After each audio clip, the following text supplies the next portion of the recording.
is Black Market Leadership, the underground resource for disruptors and status quo breakers.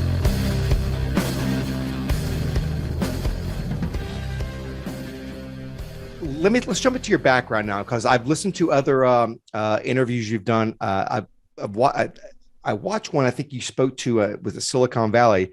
You explained how, you went from Yale to Wharton Business School. You used to work at Time. You were head of marketing for a company that got acquired by Merkle, and then you started reading. You started diving into, if I'm correct, into strategic narratives. You started reading, I think, screenplays. Is that correct? Yeah, well, it's basically correct. The timeline's a little. So before I was doing marketing in Merkle, so we have to go back to the .com era.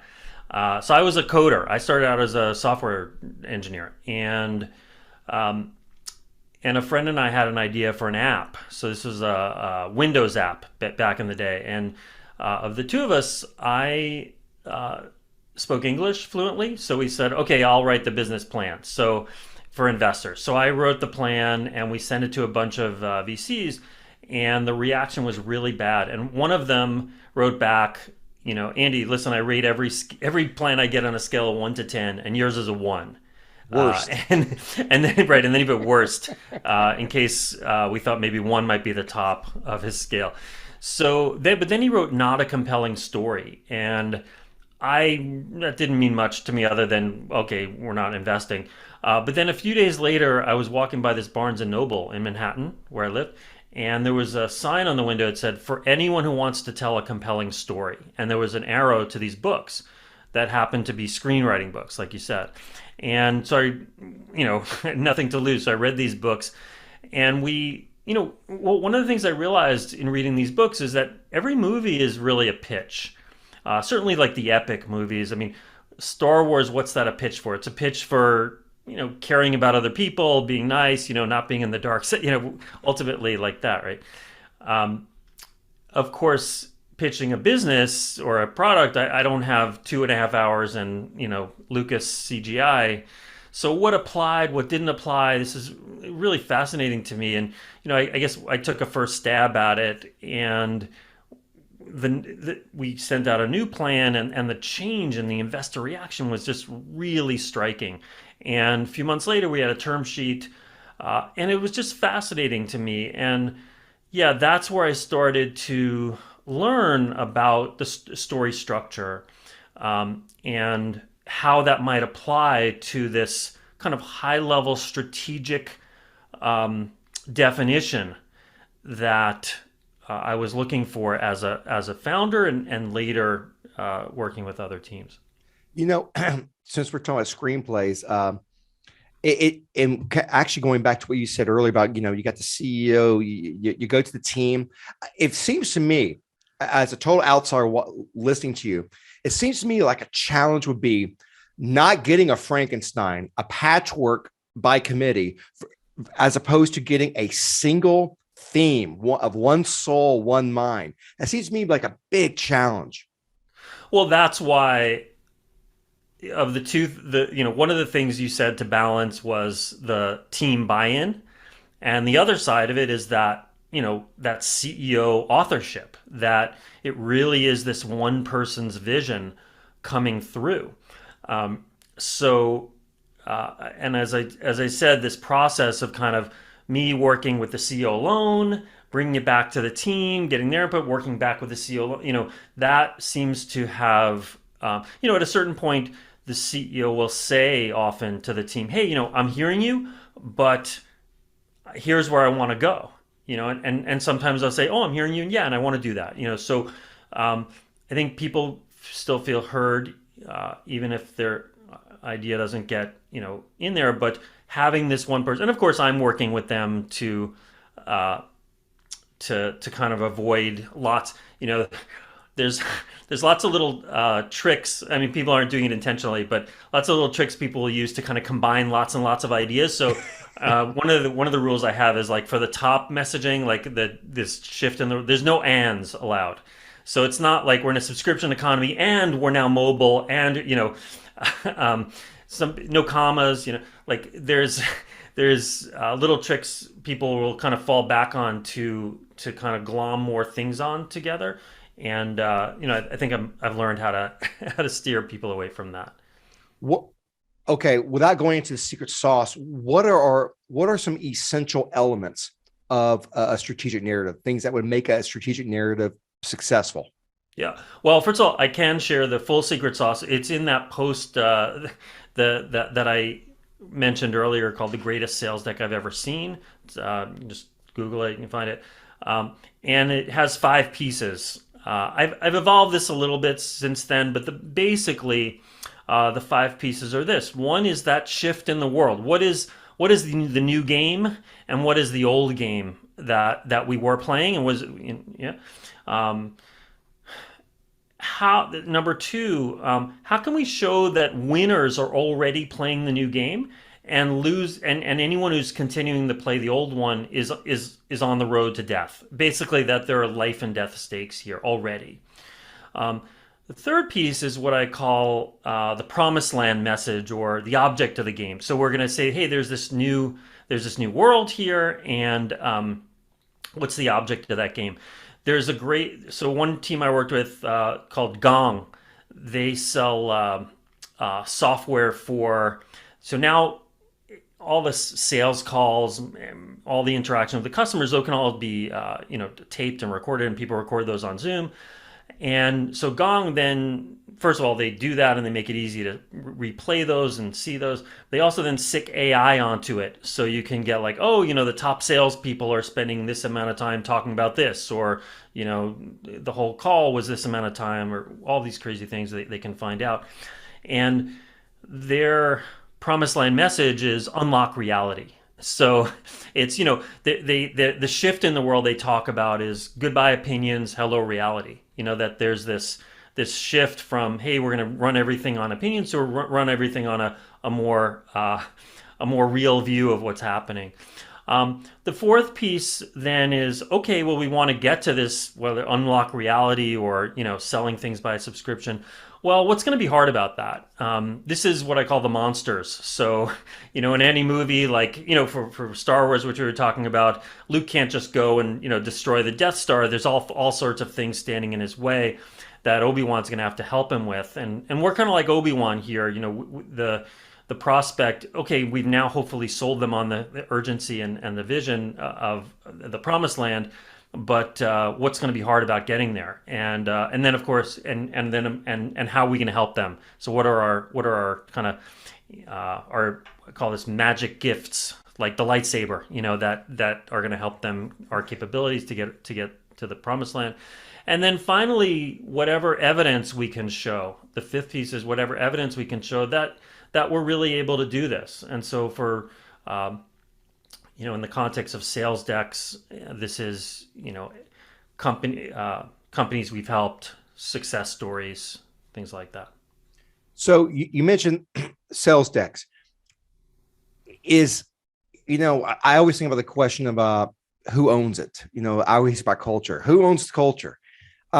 Who owns the strategic narrative? Is it everybody? My view is it's the CEO. That the CEO alone.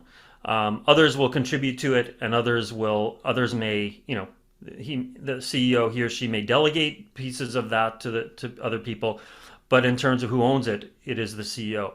I've made a big point of saying, hey, I will not lead these projects unless the CEO is willing to be that person who's going to be literally in the trenches with me, building that story. Of course, with the support, like I said, of their team. What are some of the again, it seems to me strategic narrative, again, I had not heard of it until I started listening and reading you.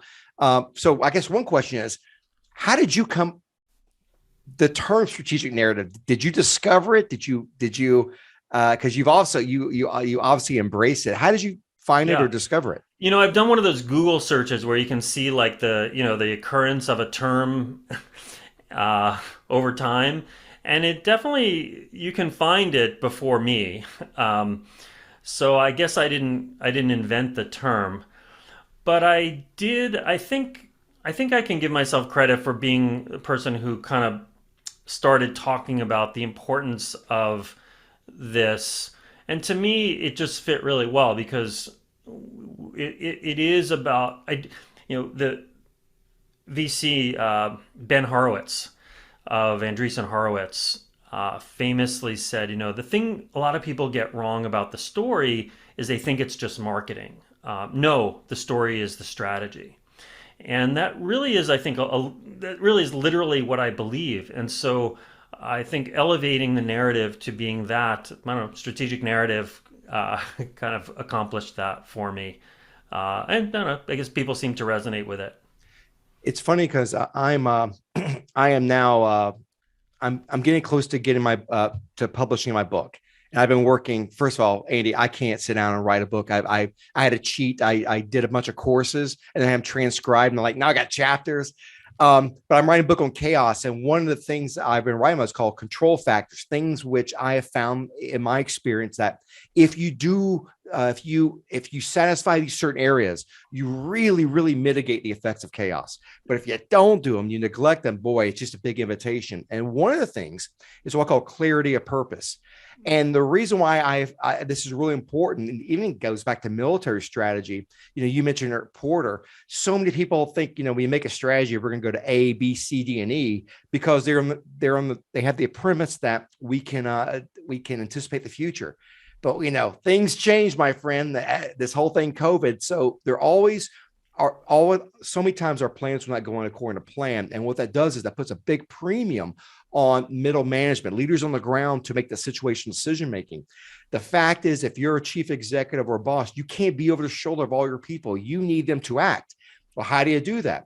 Well, it seems to me a strategic narrative really, really puts the core concept in the people. So even if they don't have that specific direction, one is it seems to me they have the urgency. They know the urgency. They know they have permission given where the company is going. To me, it seems like a really, really big element of a strategic alignment.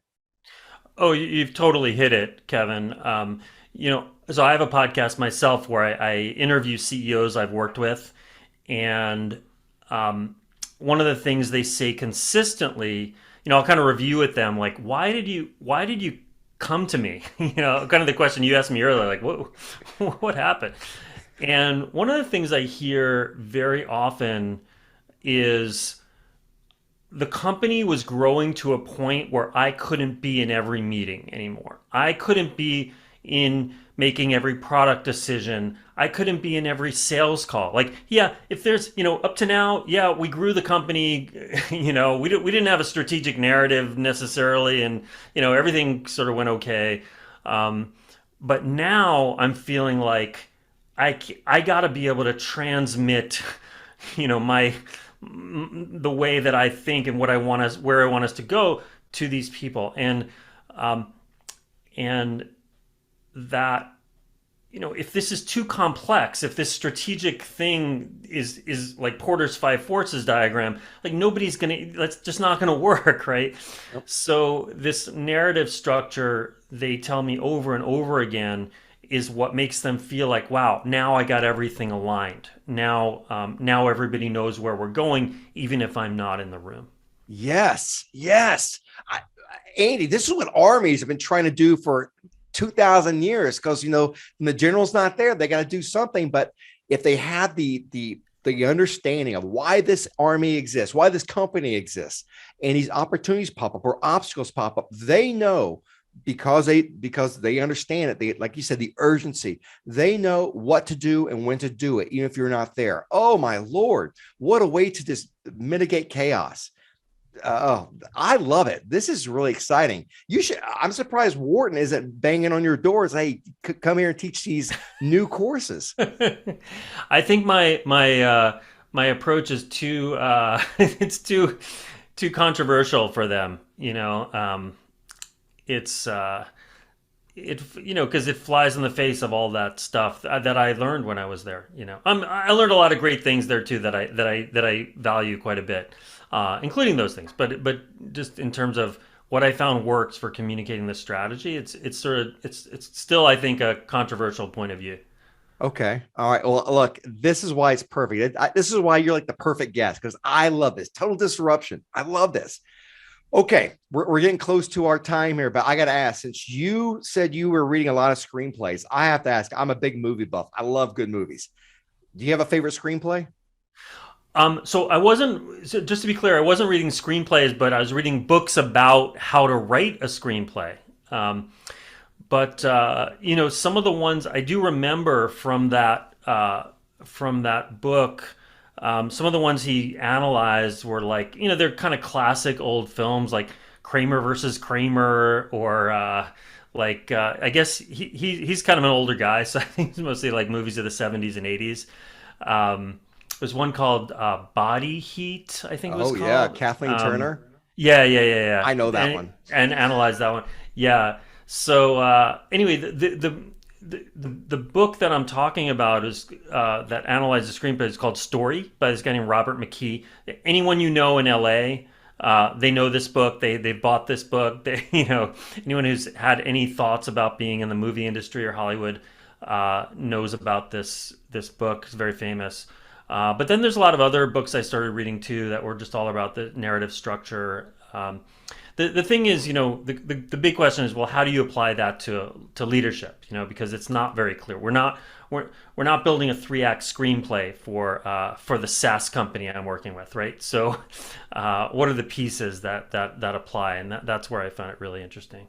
Yeah. What about you? Any movies you would recommend? Oh, I love, one thing I get to do is I get to do tailored coaching, which is instead of having my clients read business books, they watch Netflix movies and series. And I would tell you, audience knows, but I'll tell you, if you want to watch a movie about strategy and team dynamics, first of all, it's not a movie, it's a series. It's on Netflix. It's called American Crime Story, The People versus O.J. Simpson. The prosecution and defense, look at the characters, look how they strategize, the deliberate, the emergent. I love it. I love it. Right. And did you make also a reference in your to the King of Kong guy, Billy? I probably did. I thought I saw it on your in your podcast listings. Like someone is the Billy. Do you know that movie I'm talking about? Oh yes. Oh yeah. That's a great movie. That's a great movie about like sort of like pride and fall, and I just love that movie. We call them unique people. They're very unique. Yeah. I would tell you though, if you're ever interested, I did finish a book called The Final Cut. And for the audience, in fact, I want to do a course on this. Final Cut is about the making of the movie Heaven's Gate. Have you ever heard of Heaven's Gate? Yeah, I have, and I've heard of the book, but I haven't read it. Oh, it's about how Heaven's Gate, well, not Heaven's Gate, how the director destroyed United Artists, the studio. Oh, it's such a good book. It's business, it's screenplay, it's accounting, it's strategy. So great! I want to read it. I'm ready to get it on my Kindle. You'll love it. You'll love it. Well, Mr. Andy Raskin, I got to tell you, this has been a pleasure, sir. Strategic narrative. I'm excited because I know when this goes, when all the spotlight hits strategic narrative, that you are the premier expert, and I got to talk to you first. So I'm so excited. So thank you for being a guest on Black Market Leadership. Oh, it was my pleasure. It's great talking with you, Kevin. Thanks for the really great questions. Yeah, thank you. And for the audience, you can find Mr. Andy Raskin at andyraskin.com. I'll have his bio at the very beginning of this, and check out the notes. And I'm sure if people have questions about how they can find you, they can contact you through LinkedIn. Yeah, LinkedIn's a great place. Just reach out to me on LinkedIn. I'm always up for connecting with folks, and that's where I'm usually writing about what I'm learning about strategic narrative and what's happening with the different folks I'm working with, lessons learned, all that stuff. Yeah, for the audience, you got to follow Andy. I've been following him again for over a year, and I get a kick about what things you write because I'm just amazed. I'm amazed at the power of the strategic narrative. So with that, audience, thank you so much, and I'll see you in the next episode. If you like this content and want to hear other things like it, head on over to the website at blackmarketleadership.com. That's blackmarketleadership.com. There you can subscribe to the podcast, and you can even create a free members profile